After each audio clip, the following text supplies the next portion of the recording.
So my husband grew up with a girl, we'll call her Jane. They dated briefly, but things didn't work out. They had a FWB situation for years. When him and I got married, we discussed his friendship with Jane. I didn't care if they remained friendly as long as she respected boundaries. A friend of ours was getting married. We'll call him Bob. My husband was worried about Jane not being invited to the wedding.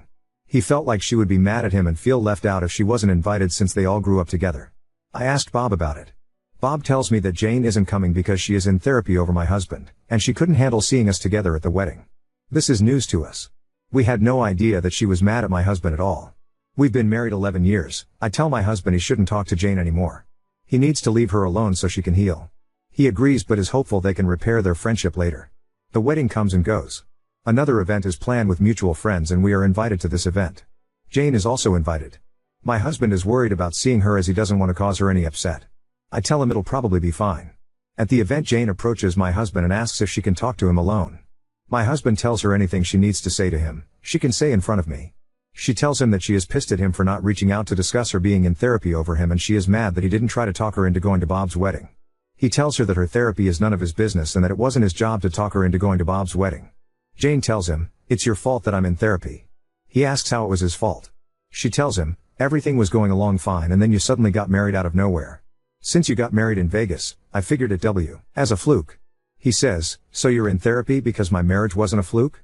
She says, "You hooked up with me for years but refused to commit, then suddenly you commit to someone else." He tells her, "We dated and you broke up with me because you didn't want a long distance relationship and you didn't want to relocate to where I was.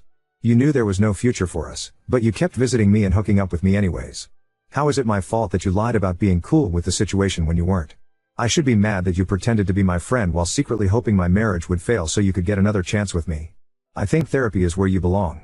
I grabbed my husband's hand to signal him not to say anything else. Jane was clearly upset. She grabbed her things and left. My husband asked me if I thought he was too mean to her.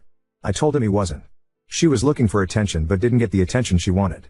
I told him it was time to cut her off completely and that they can't be friends anymore since she clearly wants to be more than his friend. I say you can't be friends with someone that has unrequited love. He thinks if therapy helps her, maybe they can be friends again later on. He thinks cutting her off while she's in therapy would be mean. I say it needs to be done. Ada for insisting he cut off his childhood friend?